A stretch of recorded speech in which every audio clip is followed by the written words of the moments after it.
بسم اللہ الرحمن الرحیم۔ السلام علیکم ناظرین، میں ہوں امتیاز مغیری، آپ دیکھ رہے ہیں میرا یوٹیوب چینل۔ آپ سے گزارش ہوگی میرے یوٹیوب چینل کو سبسکرائب کریں تاکہ آنے والے دنوں میں ویڈیوز بر وقت آپ تک پہنچ سکیں۔ بات کریں گے رشوت کے حوالے سے، اور یہ رشوت جو ہر ادارے میں آپ چلے جائیں، سرکاری ادارے میں، وہاں پر کوئی کام رشوت کے بغیر نہیں ہوتا۔ وہ جائز کام ہو آپ کا، یا پھر وہ آپ میرٹ کے خلاف ورزی کرتے ہوئے کوئی کام کروانا چاہیں تو وہ پیسے لیے جاتے ہیں۔ لیکن اب سندھ میں سفر جو کیا جا رہا ہے مختلف سڑکوں پہ، راستوں پہ، شاہراہوں پہ، وہاں پہ بھی لوگوں کو روک کے پیسے لیے جاتے ہیں اور رشوت طلب کی جاتی ہے، لیکن کوئی کیس رپورٹ نہیں ہوتا۔ اب یہ دو پاکستان کے قومی کرکٹر ہیں، شعیب مقصود اور عامر یامین، انہوں نے ٹویٹ کیا ہے، انہوں نے بات کی ہے کہ شکر ہے کہ وہ پنجاب میں رہتے ہیں، سندھ میں نہیں رہتے۔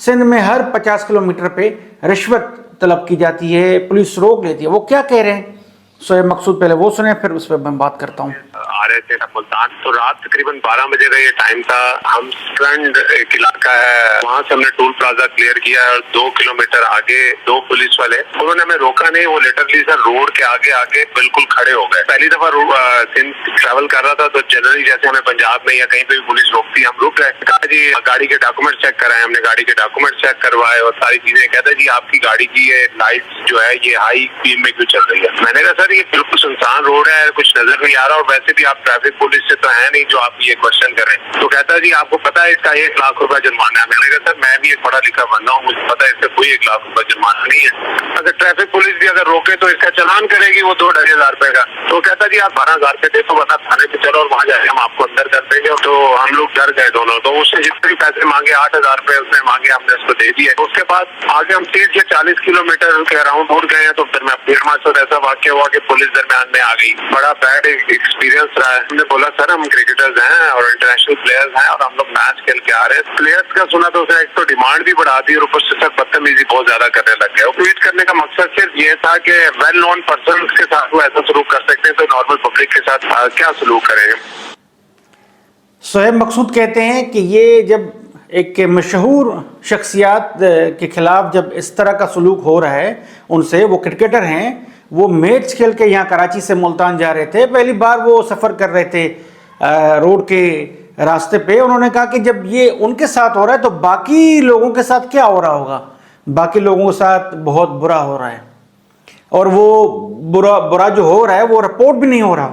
المیہ ہے کہ تمام سندھ کی پریس کلب کے باہر جب لوگ شکایت لے کے جاتے ہیں کہ وہ رپورٹ ہوگا تو کہیں کہیں صحافی وہ ریکارڈ بھی کر لیتے ہیں، وہ ان کی داد سنی بھی جا رہی ہوتی ہے، لیکن وہ اداروں میں جا کے وہ ان چیزوں کو فلٹر کیا جا رہا ہوتا ہے، یا ان کو کیا کہتے ہیں بے اثر کر دیا جاتا ہے، ان خبروں کو ان کو ہیڈ لائنز میں نہیں لگایا جا رہا ہوتا۔ کسی کی زمین پہ قبضہ ہو رہا ہے، کوئی ناانصافی ہو رہی ہے، کوئی بڑی مشہور شخصیت کسی کے ساتھ ظلم کر رہی ہے، جبر کر رہی ہے۔ آپ کو پتا ہوگا پہلے زمانے میں بند کر دیتے تھے قید میں، نجی جیلیں ہوتی تھیں ان لوگوں کی۔ اب کیونکہ سوشل میڈیا آ گیا ہے تو یہ بہت کم کام ہو رہا ہے، اور کہیں ہو بھی رہا ہے تو ان دور دراز علاقوں میں ان کو رکھا جاتا ہے تاکہ وہ لوگ اس سوشل میڈیا کی رینج میں نہ آئیں، ان لوگوں تک بات نہ پہنچے اور یہ عالمی لیول پہ اس کو خبر نہ بنایا جا سکے۔ لیکن سندھ میں سب بادشاہ نہیں ہیں۔ شعیب مقصود نے صحیح کہا کہ پنجاب میں وہ رہتے ہیں، وہ شکر کر رہے ہیں کہ وہ سندھ کے شہری نہیں ہیں۔ سندھ کے شہریوں کے ساتھ کیا ہو رہا ہے؟ آپ اس سسٹم کا حصہ بن جائیں، آپ پھر سرکاری ملازم بھی ہوں گے، آپ پھر صحافی بھی ہوں گے، آپ کسی کمیٹی کے ممبر بھی ہوں گے، آپ سسٹم کا حصہ ہوں گے، آپ کے تمام کام ہو رہے ہوں گے، آپ کرپشن سے آپ محلات بھی تعمیر کر لیں گے، آپ زبردست لیول کا رہن سہن بھی بنا لیں گے، آپ اپنے آمدن سے زائد اثاثے بنا لیں گے، آپ سے کوئی نہیں پوچھے گا، آپ سے کوئی سوال نہیں کرے گا۔ کل آپ کچھ نہیں تھے، آپ نے محلات بنا لیے، آپ کے گھر میں ہیلی پیڈ ہوتی ہے، آپ ہیلی کاپٹر اتر رہا ہے جا رہا ہے، یہ کہاں سے پیسے آئے؟ آپ کے بچوں کا رہن سہن کس طرح آپ افورڈ کر سکتے ہیں؟ اس چھوٹی سی تنخواہ میں کوئی سوال نہیں ہو رہا، نہ پولیس والے سے ہو رہا ہے، نہ وکیل سے ہو رہا ہے، نہ صحافی سے سوال ہو رہا ہے، نہ بیوروکریٹ سے ہو رہا ہے۔ بیوروکریٹس بھی سسٹم کا ایسا ہوتے ہیں، انہیں وہ لوگ چھڑا لیتے ہیں۔ بالکل جو بڑے لیول پہ کوئی کیس رپورٹ ہوتا ہے تو وہ 2-4 دن کے بعد وہ خبر نہیں رہتی، ان کو مختلف مقامات پہ جہاں جہاں روکنا مقصد ہوتا ہے وہاں روکا جاتا ہے. خبر کو نہیں روک سکتے تو پھر وہ اس کیس کو خراب کر دیتے ہیں تاکہ وہ کیسز خراب ہو جائیں اور وہ رپورٹ نہ ہو. اگر کیس عدالت میں پہنچ جاتے ہیں تو گواہان کو ڈرایا دھمکایا جاتا ہے. یہ تو حال ہے. یہاں پہ عافیت اس میں سمجھی جاتی ہے سہیب مقصود صاحب کہ آپ سسٹم کا حصہ بن جائیں, پھر آپ کے لیے نہ کچو کچو رہتا ہے نہ پکو پکو رہتا ہے. کچو کہتے ہیں جہاں ڈکیت آپ کو اٹھا لیں. جب آپ سسٹم کا حصہ ہوتے ہیں تو وہاں بھی آپ فریلی گھوم پھر سکتے ہیں. جب آپ شہروں میں شہری ڈکیتوں کے ساتھ آپ کے تعلقات بڑے اچھے ہوتے ہیں تو وہاں بھی آپ کے ساتھ مسائل نہیں ہوتے. اور جب مسائل تب ہوتے ہیں آپ کے ساتھ, پولیس چالان تب کرتی ہے آپ کو جب آپ باعزت شہری ہوتے ہیں, جب آپ اس سسٹم کے خلاف ہوتے ہیں, جب آپ رولز اور ریگولیشن کے مطابق چل رہے ہوتے ہیں, تب آپ کو یہ سسٹم آگے آڑے آتا ہے اور روک لیتا ہے. وہ کہتا ہے کیا کریں گے آپ, کس کو فون کریں گے, کون روکے گا. جب تک آپ اس سسٹم کا حصہ نہیں بنتے تب تک آپ کو آپ کی عافیت نہیں ہوتی. تو سہیب مقصود اور عامر یامین سے بحیثیت سندھ سے رہتے ہوئے کراچی کی دارالحکومت میں بھی معذرت کرتا ہوں. اور میں یہ امید کرتا ہوں کہ جس طرح سہیب مقصود اور عامر یامین کو انصاف ملا اور 4-5 پولیس والے یہ سلاخوں کے پیچھے گئے ایک ٹویٹ کرنے پہ, یہ عام شہریوں کو بھی اس طرح کا حق ملے, ان کی بھی داد رسی ہو جائے اور سنی جائے بات کہ طاقتور لوگ جب ناانصافی کرتے ہیں تو ان کو انصاف کون دے گا.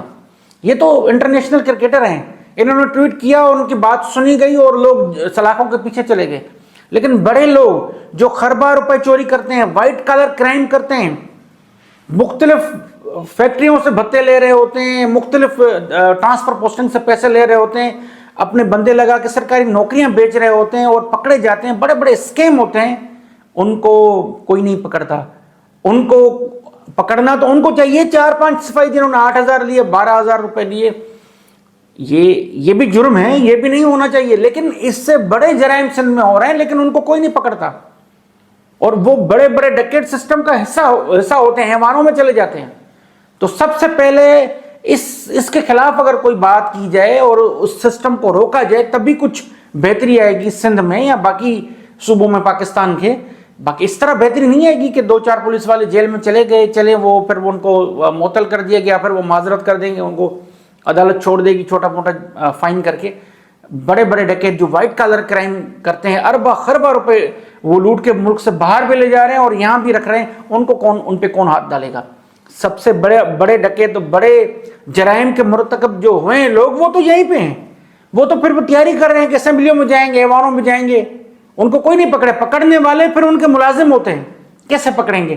ان کو پتا ہے اگر ان پہ ہاتھ ڈالیں گے تو کل کو یہ کرسی پہ آ جائیں گے, پھر جو اشر ہوگا جو ان سپاہیوں کا ہوا ہے اندر بند ہوئے, اس طریقے سے وہ افسران یا ان کی فیملیاں بند ہوں گی.